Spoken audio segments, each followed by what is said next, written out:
Hello students, how are you? Today I'm going to proceed the same chapter for 11, that is the living word, and the subtopic is, as you know, diversity in the living word. मैंने बताया था आपको कि पहला paragraph है वो तो common है ओल्ड और न्यू एनसीईआरटी में, लेकिन just you might have gone through the syllabus which has been just released for the 2025 exam. तो उसमें आपने देखा होगा कि लिविंग वर्ड में जो एडिशनल पार्ट था वो मैंने प्रीवियस लेक्चर में आपको एक्सप्लेन कर दिया था। उसके बाद से ये कॉमन है जो न्यू आपका एनसीईआरटी की टेक्स्ट बुक में दे रखा है, ठीक है। तो ये नेक्स्ट सब topic is diversity in the living world, ठीक है। डाइवर्सिटी का मतलब क्या होता है? विविधता, या you can say diversification, different variety of the plants and animals. एक आम आदमी के लिए क्या कह सकते हैं कि different types of plants and animals या जो मिलते हैं उनके डिफरेंट वेराइटी जो होती है उसको हम कलेक्टिवली कह सकते हैं डाइवर्सिटी, ठीक है, या विविधता। Now see what is NCERT. If you look around you will C a large variety of living organism. अपने चारों तरफ अगर आप देखेंगे तो आपको नजर आएगा कि बहुत ढेर सारी variety plants animals micro organism की प्रेजेंट है, ठीक है। और ये किस फॉर्म में भी में प्रेजेंट हो सकती हैं, जैसे पॉटेड प्लांट्स। पॉटेड का मतलब होता है जैसे गमले वाले पौधे होते हैं, पॉटेड प्लांट्स आप बोलते हैं। तो वी से लाइक जो इसमें we can include the potted plants. इसके अलावा just I am trying to highlight it, this is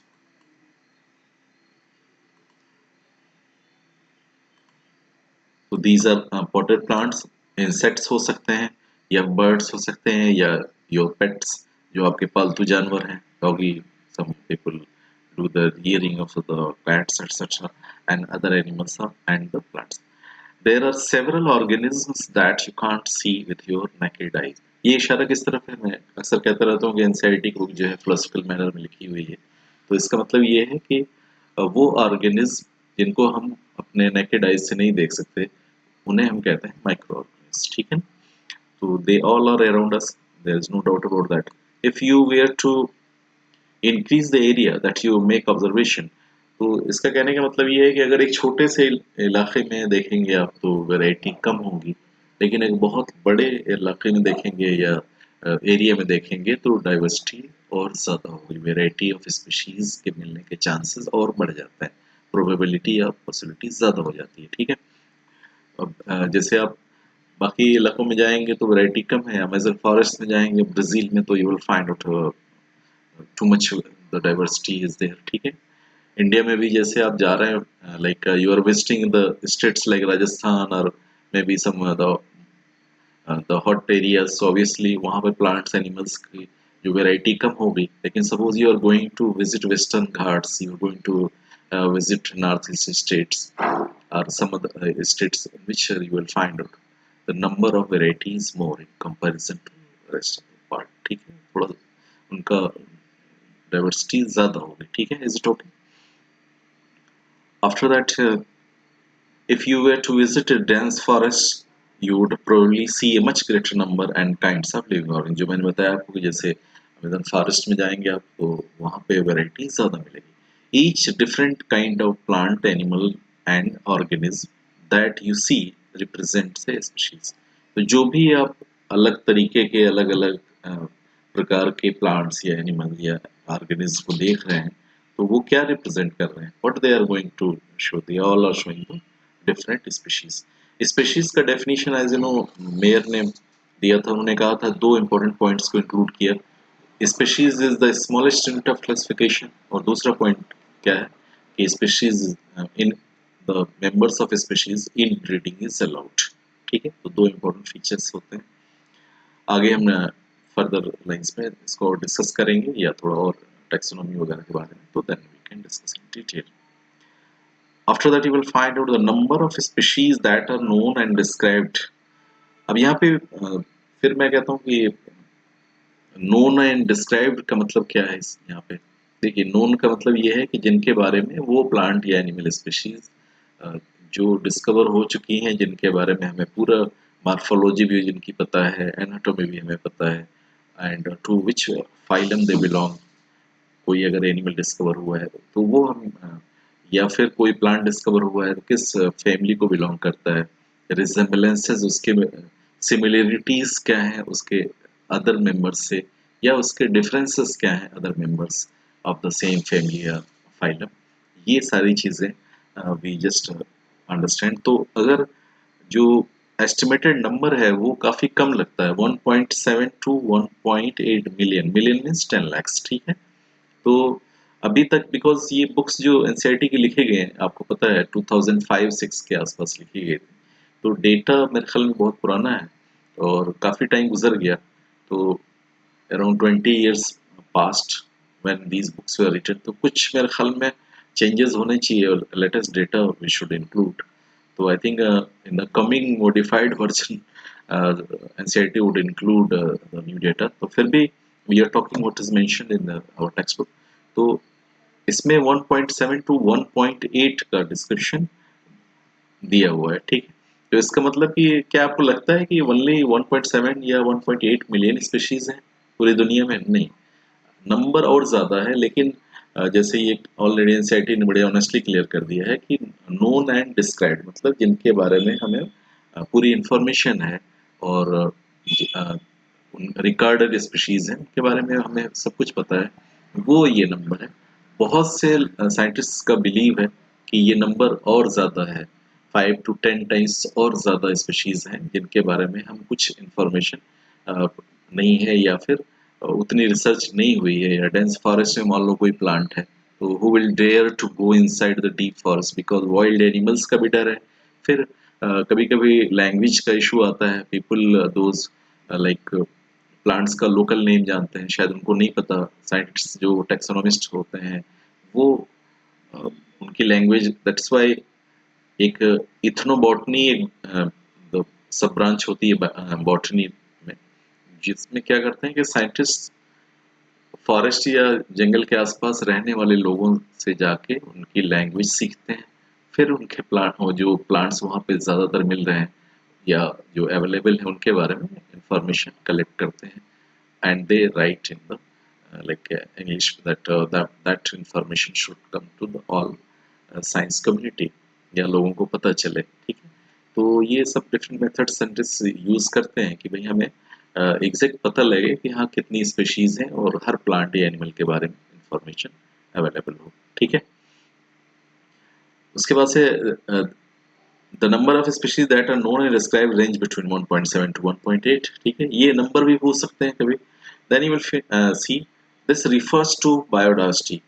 तो पहली चीज ये है कि बायोडाइवर्सिटी वर्ड किसने यूज किया, तो यू विल्सन साहब थे, उन्होंने इसको पॉपुलराइज किया 70s के आसपास।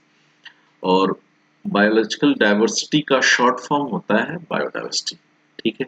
हिंदी में जिसे जैव विविधता बोलते हैं, बायो जहां भी आएगा मतलब life, just you will find out the like biophysics, biochemistry, bio word आ रहा है मतलब लाइफ के बारे में बात हो रही है। और ये बायोलॉजिकल का शॉर्ट फॉर्म बायो हो गया, और डाइवर्सिटी का मतलब diversification of the, you can say variety, ठीक है। तो जैव विविधता, जैसे हिंदी में एग्जैक्टली विविधता वर्ड यूज किया जाता है, ठीक है। तो ये क्या है, दिस रिफर्स टू बायोडाइवर्सिटी और जैव विविधता are the number and types of organisms present on earth. तो जमीन पे जितने भी टाइप्स या काइंड्स या उनकी संख्या है, नंबर है, वो सारे जो प्लांट्स, एनिमल्स, माइक्रो ऑर्गेनिज्म्स हैं उनके बारे में इस वर्ड को इस्तेमाल करते हैं। We should remember here that as we explore new areas and even old ones, new organisms are continuously being identified. तो हम everyday scientists are exploring the new areas, जहाँ से जैसे आप पढ़ोगे कि न्यूमेरिकल टैक्सोनॉमी या फिर साइटोटैक्सोनॉमी, ये सब न्यू ब्रांचेस यूज किए जाते हैं कि हमें एग्जैक्ट इंफॉर्मेशन पता चले उस प्लांट के मॉर्फोलॉजी के बारे में, उसका डिफरेंट एल्कोलॉइड्स जो मिलते हैं उनके बारे में, और उनसे रिलेटेड और प्लांट या एनिमल स्पीशीज को सर्च करने में जिसमें जिससे हमें हेल्प मिलती है, ठीक है। Next paragraph, you see, as stated earlier, there are millions of plant and animals in the world, ठीक है। We know the plants and animals in our own area by their local names। तो ये बिल्कुल सही है कि जैसे एक एग्जांपल देता हूँ मैं कि नॉर्दर्न एरिया में ज़्यादातर पानी बोलते हैं, कुछ इलाकों में पानी का कुछ और नाम, राजस्थान साइड में, या फिर आप जाएंगे साउथ इंडिया में तो नाम कुछ और हो जाएगा। या फिर इसी तरीके से एग्जांपल ले लो आम, तो आम हिंदी बेल्ट में आम बोलते हैं, ठीक है, नॉर्दर्न पार्ट में मे बी लाइक, और इलाकों में, because in India every state has the different languages, तो उनके नेम्स अलग अलग होंगे। तो the local names would vary from place to place, तो उनके नेम डिफर करेंगे हर इलाके से। हो सकता है 10 किलोमीटर के बाद दूसरा स्टेट पड़ जाता हो, या फिर लैंग्वेज दूसरे लोग जानते हैं तो उसका नाम कुछ और बोलते हैं, but the thing would be same. जैसे आम है, कोई मैंगो कह रहा है, कोई आम कह रहा है, कोई और उसका नाम हो सकता है। Even with in a country ये पॉसिबल है, ठीक है। Probably you would recognize the confusion that would be created if we did not find ways and means। तो यहाँ पे एक देखो फ्रेज लिखा हुआ, ways and means to talk to each other। मान लो कि एक इंडिया का साइंटिस्ट है, he is doing the work on the Mangifera indica, जैसे मैंगो आप जानते हैं, may be coconut Cocos nucifera, may be lotus like Nelumbo nucifera, may be Santalum album जिसे चंदन का पेड़ कहते हैं, ठीक है, या नी एजाडायरेक्टा इंडिका, ठीक है। तो अगर एक मैं कह रहा हूँ कि एजाडायरेक्टा इंडिका, तो दुनिया के सारे scientist as you know like they all are going to address the neem plant as Azadirachta indica or mango as Mangifera indica। अब उसमें ये नहीं कि चाइनीज अलग बोले हैं, फ्रेंच लोग अलग अपनी लैंग्वेज बोले, स्पेनिश अलग अपनी लैंग्वेज में उसका नाम बोले, तो this brings the uniformity all over the world. जैसे आप 12th स्टैंडर्ड तक +2 स्कूल्स में यूनिफॉर्म होता है, सारे बच्चे may be of different classes and like, तो ये सारे स्कूल के बच्चे एक ही यूनिफॉर्म में नजर आते हैं, ठीक है, that brings the uniformity and that also avoids the confusion. Confusion क्या है कि आम आदमी जान जाएगा भाई हाँ ये इस स्कूल के बच्चे हैं या इस यूनिवर्सिटी के मतलब लाइक ऑर्गेनाइजेशन के लोग हैं, ठीक है? तो दैट्स व्हाई इट हेल्प्स। तो that's why they are talking ways and means to talk to each other to refer to the organism we are talking about, ठीक है। तो इसका मतलब समझ गए आप कि साइंटिफिक नेम्स या प्लांट्स का नेम जो कहलाता है बॉटनिकल नेम, एनिमल्स का नेम जैसे जूलॉजिकल नेम्स, या कॉमनली वी से साइंटिफिक नेम्स, तो इससे बहुत हेल्प मिल जाती है, ठीक है ना। Next paragraph, you see hence there is need to standardise the naming of the living organs. तो इस जरूरत महसूस की गई कि भाई कंफ्यूजन ना रहे और लड़ाई ना हो कि भाई उसी प्लांट या एनिमल के लिए वो कुछ और नाम बता रहा है, दूसरा कोई और नाम बता रहा है। तो to avoid this it is better to standardise the system, ठीक है। And what is science, as you know science has been derived from the word scientia which means to know। तो science is an organised and systematised body of knowledge, ठीक है। तो science का काम ही ये है कि चीज़ों को एक तरीके से just keep in a such way that it should be easily understood by everyone, ठीक है। तो यहाँ पे देखिए, there is need to standardize the naming of living organisms such that a particular organism is known by the same name all over the world। तो mangifera indica का मतलब we are talking about the mango. अब local name आप कुछ भी उसका use करें वो अलग मतलब है। अब स्पेन का साइंटिस्ट हो, फ्रांस का हो, अमेरिका का हो, चाइना का हो, कहीं रशियन साइंटिस्ट हो, सब मैंजीफेरा इंडिका ही अगर कह रहे हैं तो इसका मतलब they are talking about the same plant और the fruit that is the mango, ठीक है, क्लियर है। ऑब्वियसली नोमेनक्लेचर, इस प्रोसेस का नाम बेटा नोमेनक्लेचर कहलाता है। यहाँ पे देखो मैंने ऑलरेडी लिख रखा है कि T is equal to INC, मतलब पहले शुरू में हम लोग टैक्सोनॉमी यूज करते थे ज्यादातर वर्ड, तो उसके 3 पार्ट्स होते हैं, identification, nomenclature and classification, INC, ठीक है। बाद में साइंटिस्ट ने लाइक ये T इज फॉर टैक्सोनॉमी, तो टैक्सोनॉमी में हम क्या शामिल करते हैं बेटा, identification process, nomenclature and classification. Just like a baby is born in the family, तो पहले बेबी का नाम कुछ निकनेम रख देते हैं, बब्लू डब्लू कुछ भी रख दिया, फिर स्कूल में जाता है बच्चा तो उसका पूरा फुल सरनेम के साथ नाम लिखाया जाता है, ठीक है। तो लाइक दिस, तो सेम मैनर जब वी आर, अगर हम कोई प्लांट या न्यू स्पेशीज ऑफ एनिमल मिलती है हमें, तो हम पहले आइडेंटिफाई करेंगे। आइडेंटिफिकेशन कैसे करते हैं कि ये प्लांट है या एनिमल, सेल वॉल है तो प्लांट है, सेल वॉल नहीं है तो एनिमल है, राइट। तो ये आइडेंटिफिकेशन जैसे आगे देखो आपने, यू विल स्टडी कि nomenclature or naming is only possible when the organism is described. Let me highlight it, it will be much easy for you. So naming is only possible when the organism is described correctly and we know that to what organism the name is attached. तो हमें ये पहले पता हो कि हाँ भाई जो नई स्पीशीज आई है, जैसे as you know father of algae is known as फिश। तो फिश के डिसाइपल ने उनके ऑनर में नई स्पीशीज की डिस्कवरी हुई तो उसका नाम फिश चेलर रख दिया गया। ऐसे किसी का नाम कुमार है तो कुमाराई उनके डिसाइपल ने अगर मान लो कोई नई स्पीशीज ढूंढी। इसी तरीके से आप देखा होगा like botanical survey of India या zoological survey of India, ZSI BSI, ये लोग लाइक निकारागुआ से कोई स्पीशीज डिस्कवर है, निकारागुआई स्पीशीज का नाम रख देते हैं। ऐसे ही जैसे आप स्पीशीज का name you will find on Neem plant का बॉटनिकल नेम क्या है, एजार्ड रिक्टा इंडिका। आम का जो नेम है वो क्या है, मैंजीफेरा इंडिका।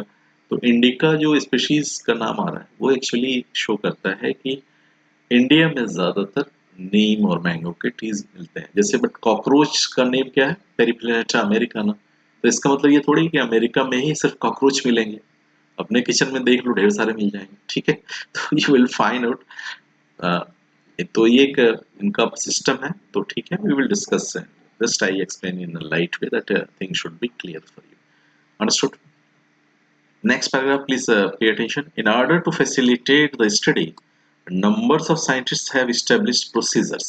तो इन्होंने एक तरीका बताया कि भाई कैसे हम इनका नाम रखेंगे प्लांट्स और एनिमल्स का। To assign a scientific name to each known organism, फिर वो नोन वर्ड आ रहा है, ठीक है। तो जो भी जिसके बारे में हमें अच्छी इंफॉर्मेशन पूरे मतलब रिकॉर्ड है कि हाँ ये प्लांट है, ये एनिमल है, ये फाइल इस फाइलम को बिलोंग कर रहा है, ये इस फैमिली को बिलोंग कर रहा है, तो उनको हम नॉन स्पीशीज कहते हैं, ऑर्गेनिज्म बोलते हैं। This is acceptable to biologists all over the world. तो अब ऐसा नहीं कि कोई किसी कंट्री का साइंटिस्ट है वो कहेगा नहीं नहीं मुझे तो अपना लोकल नेम ही चलाना है, तो ऐसा नहीं हो सकता। You are bound to follow by all the biologists mainly, ठीक है। For plants, scientific names are based on agreed principles and criteria. तो ये names किस पे based है बेटा, किस पे आधारित हैं, किस पे नाम ये रखे जाते हैं?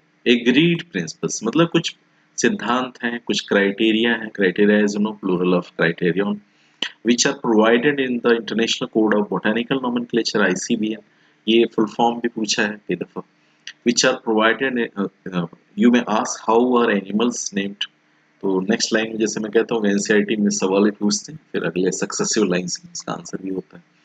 तो जैसे बॉटनी का मतलब जो प्लांट्स के बारे में नॉमेनक्लेचर के बॉडी जो इंटरनेशनल ऑर्गेनाइजेशन है आईसीबीएन, वो रिस्पॉन्सिबल है to name any new discovered species.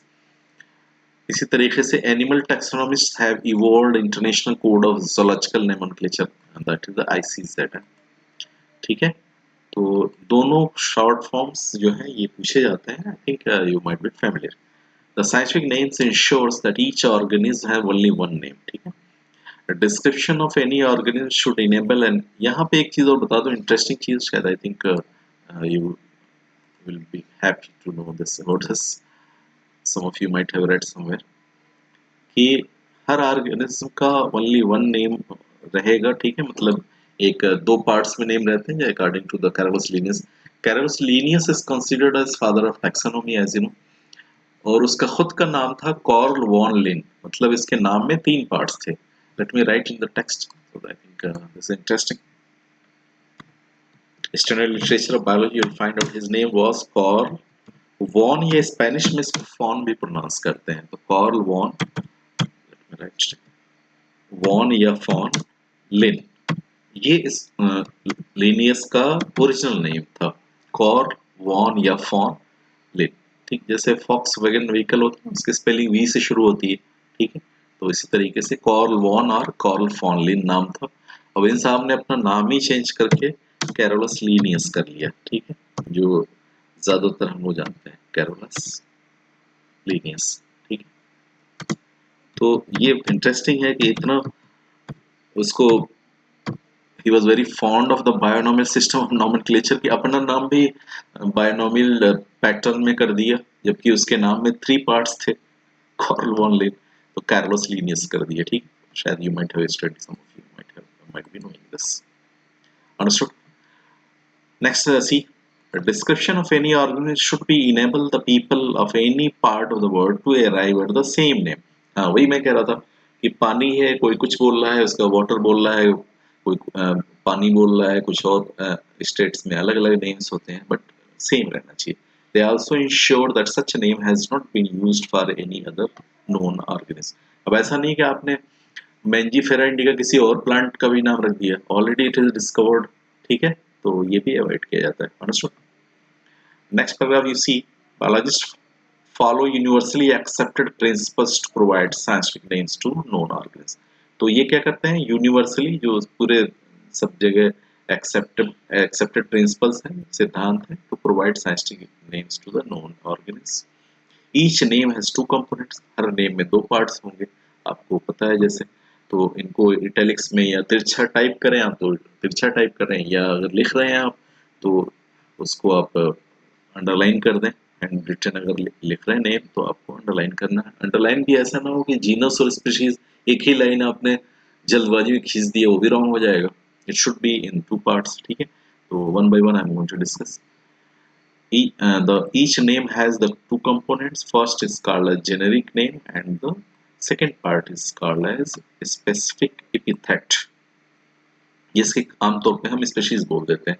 तो जैसे मान लो कि जो लोटस का बॉटनिकल नेम है वो है निलंबो न्यूसिफेरा, तो निलंबो आपका हो जाएगा जेनरिक नेम, न्यूसिफेरा क्या हो जाएगा, स्पेसीज या स्पेसिफिक एपिथेट सेकंड पार्ट। ठीक, जो जेनरिक नेम होगा वो हमेशा कैपिटल लेटर ऑफ इंग्लिश शुरू होगा, और स्पेसिफिक एपिथेट या सेकंड पार्ट जो हो, जो स्पीशीज जिसे हम बोलते हैं, तो वो नेम जो होगा वो हमेशा स्मॉल लेटर से लिखा जाता है। जैसे एक late me right one name, may be wheat का लिख देता हूँ मैं। वीट का एज यू नो, वीट का botanical name is what, ट्रिटिकामास्टोन।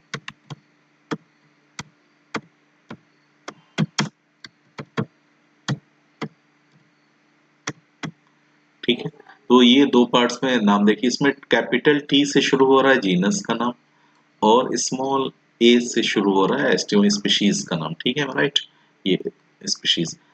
I want to write in italics but I am not knowing इसमें शायद कैसे फॉन्ट वो डेवलप, आप अंडरलाइन कर लें। ठीक है, तो I am just going to tell you कि क्या प्रिकॉशन रखने चाहिए आपको। देखो, इसमें जैसे ट्रिटिकम आपने लिखा तो ये एक लाइन यहाँ तक ट्रिटिकम हो गई, दूसरी लाइन एस्टिवम। अच्छा, इनको अंडरलाइन करते क्यों हैं या इटैलिक्स में क्यों करते हैं, तिरछा क्यों टाइप करते हैं? इसका भी साइंटिफिक रीजन ये है कि these are not the English words. जैसे आप पढ़ते हैं ना, कोई इंग्लिश नॉवेल पढ़ रहे हैं, कोई हिंदी वर्ड आ गया तो वो क्या इटैलिक्स में लिखा रहता है। Those who are very fond of literature might have seen this. तो वो अगर उस लैंग्वेज का वर्ड नहीं रहता, दूसरी लैंग्वेज का वर्ड रहता है, बोरोड रहता है, या फिर कहीं और से लिया है वर्ड, तो उसको इटैलिक्स में कर देते हैं। ठीक है, तो ये भी एक उसी का रीजन है कि अब जैसे ट्रिटिकम एस्टिवम हो गया, वीट का नाम राइस का हो रहा है, सटाइवा हो गया, and like many things like cotton का नाम क्या होता है, गॉसिपियम हिरसुटम। ठीक है, राइट, जूट का क्रोटलेरिया जोन्सिया। ठीक है, तो इस तरह you will further study the names of scientific names. ठीक, this system of providing a name with 2 components is called as binomial nomenclature. ठीक है, and this system was given by Carolus Linnaeus, और ये इतने fond of binomial system of nomenclature थे कि इनका खुद का नाम जो था वो क्या था, कार्ल वॉन लिन। तो ये एक बार पूछा है उसमें नीट एग्जाम में, तो ये इंटरेस्टिंग चीजें भी आप पढ़ लिया करो, मे बी कोई एग्जामिनर सेट करते हो तो कुछ क्वेश्चन ऐसे डाल ले, तो you should not feel uncomfortable. ठीक है, is being practiced by the biologist all over the world, तो ये बड़ा कॉमन है। This naming system using a 2-word format was found convenient. Convenient का मतलब सुविधाजनक है, comfortable रहता है। Let us take the example of mango to understand the way of providing scientific names better. अब देखिए एग्जाम्पल किसमें कौन सा ले रहे हैं, मैंगो का। ठीक, the scientific name of mango is written in Mangifera indica. देखो ये इटैलिक्स में है, तिरछा है, आर एबल टू सी, ये बाकी लेटर्स की तरह नहीं है, एम आई राइट। नजर आ रहा है आपको? देखिए मैंजिफेरा इंडिका जो लिखा हुआ है ये तिरछा है। इसे इंग्लिश में क्या बोलते हैं? Italics. Let us see how it is a binomial name. अब ये बायोनोमियल जो आप कह रहे हैं ये कैसे सही है? अब इसका जो दो कंपोनेंट्स आपने पढ़े ना, तो Mangifera represents the genus, indica showing the species या स्पेसिफिक एपिथेट। ठीक है, तो ये एक एग्जांपल देखिए, they have tried to explain you other universal rules. ये देखिए क्या क्या है नोमेनक्लेचर के लिए। Biological names are generally in Latin and written in italics, तो लैटिन लैंग्वेज में रहेंगे और रिटन इन इटैलिक्स। अब कुछ बच्चे कहते हैं कि सर ये नेम्स तो बहुत टफ हैं, कैसे याद करें? तो ग्रेजुअली कोशिश करो, the day will come that you do familiar. आप तो लाइक जो 11th में है वो उनके लिए तो 2 साल है आराम से, they can learn more than 200-300 the names of botanical और zoological नेम्स। जो बच्चे ड्रॉपर्स हैं तो कोई बात नहीं, थोड़ा थोड़ा कोशिश करें आप, because it has some utility. धीरे धीरे कुछ कभी कभी आई ऑफन से कि क्वेश्चन आते हैं, जैसे एक दफा पूछ रखा है एक कंपटीशन में कि how many chromosomes are found in pisum sativum. तो जब आपको पता होगा कि पाइसम सेटाइवम किसका नाम होता है, मटर का नाम है, पी का नाम है, तब आप क्रोमोसोम नंबर 14 होते हैं, 2n14 हाफ एन कितने हो जाएंगे 7। ठीक है, हैप्लॉइड नंबर। तो इस तरह थोड़ा लेकिन वो बहुत ज्यादा ऐसा नहीं कि जो अनरिलेटेड है, जो एनसीईआरटी टेक्स्ट बुक में दे रखे हैं। कुछ नेम्स याद आप कर लें तो ज्यादा अच्छा है। ठीक है, कभी कभी उस तरह भी आ जाता है क्वेश्चन। एनिमल किंगडम में मैं अक्सर बोल देता हूँ कि उसमें देखिए आप नेम दे देते हैं। ठीक है, scientific names. They are Latinized or derived from Latin irrespective of their origin। ठीक है। सेकेंड जो यूनिवर्सल रूल क्या कहता है? First word in a biological name represents the genus while the second component denotes show करता है, प्रदर्शित करता है, दिखाता है स्पेसिफिक एपिथेट। है राइट? यहाँ तक क्लियर है सबको? Next, both the words in biological name when handwritten are separately underlined। ये मैंने पहले बताया आपको कि separately underline, ऐसा नहीं कि आप जल्दबाजी में क्या करें। जैसे ये कुछ लोग जल्दी में रहते हैं, आजकल फास्ट फूड का कल्चर है। ठीक, आपने उठाया ये बस, जैसे लाइन थोड़ी सी हो गई, आपने क्या किया कि यहाँ से लाइन उठाई और ये बना दिया, एक ही लाइन खींच दी, तो दिस इज रॉन्ग। ठीक है, ऐसा नहीं करना है आपको। दो पार्ट्स में just I have shown are printed in italics to indicate their Latin origin। ठीक है। फोर्थ पॉइंट क्या है इसमें रूल का? The first word denoting the genus starts with the capital letter. इसको अंडरलाइन कर लें आप, कैपिटल लेटर शो होगा, just I have shown in the case of like wheat triticum. T यहाँ पे कैपिटल है और ए स्मॉल है। ठीक है, it can be illustrated with the example of Mangifera indica. ठीक है, तो only till here I'm going to explain. Tomorrow I will discuss further। ठीक है, I want to keep the videos smaller। तो रोज रोज जितना भी मैं एक्सप्लेन कर रहा हूँ अच्छे से आप समझ लीजिए। ठीक है, and I will include the PYQs also. थोड़ा सा और चैप्टर बता दूं, फिर जितने भी टॉपिक से रिलेटेड PYQs भी डिस्कस करूंगा मैं, सारे जो आए हुए हैं इस चैप्टर के। प्लस आजकल एक कंफ्यूजन हो रहा है ज्यादातर बच्चे जो नीट की तैयारी कर रहे हैं उनमें कि भाई सिलेबस क्या रहेगा। तो अभी तो ऑफिशियली एज यू नो 2025 के लिए तो अभी एनटीए ने कोई ऐसा फॉर्मल तरीके से कोई एक्सप्लेन नहीं किया है कि क्या सिलेबस रहेगा। लेकिन जैसे इस चैप्टर मैंने बताया कि आपको जो ये वाला पोर्शन था जो मैंने ऑलरेडी एक्सप्लेन किया है आपको, व्हाट इज लिविंग, ये एडिशनल पार्ट है फर्स्ट चैप्टर ऑफ 11th में। ठीक है, इसी तरीके से आप देखोगे मॉर्फोलॉजी में मॉडिफिकेशंस हटा दिया था पिछले एग्जाम में, अब modifications of root stem leaves भी आ रहे हैं। ठीक है, तो दिस एग्जाम वी एक्सपेक्ट कि शायद वो 25 में आपको ये तो जो भी लेटेस्ट वर्जन है, किसी दिन मैं एक वीडियो में आपको लेटेस्ट सिलेबस वगैरह क्या डिलीटेड पोर्शन है, जैसे अर्लियर जो 2-3 साल पहले जिन्होंने पढ़ा होगा उनको पता है कि 22 चैप्टर्स होते थे 11th में, वो 3 चैप्टर्स हट गए हैं। ठीक है, तो जैसे आपका डाइजेशन एब्जॉर्प्शन वाला चैप्टर हट गया, फिर आपका मिनरल न्यूट्रिशन ट्रांसपोर्ट, ये तीनों हट गए हैं। ठीक है, कुछ चैप्टर्स के some parts have been deleted partially. ठीक है, तो चैप्टर वाइज मैं कर दूंगा और एक दिन वीडियो में मैं आपको 11th का पूरा बता दूंगा और एक दिन 12th का। ठीक।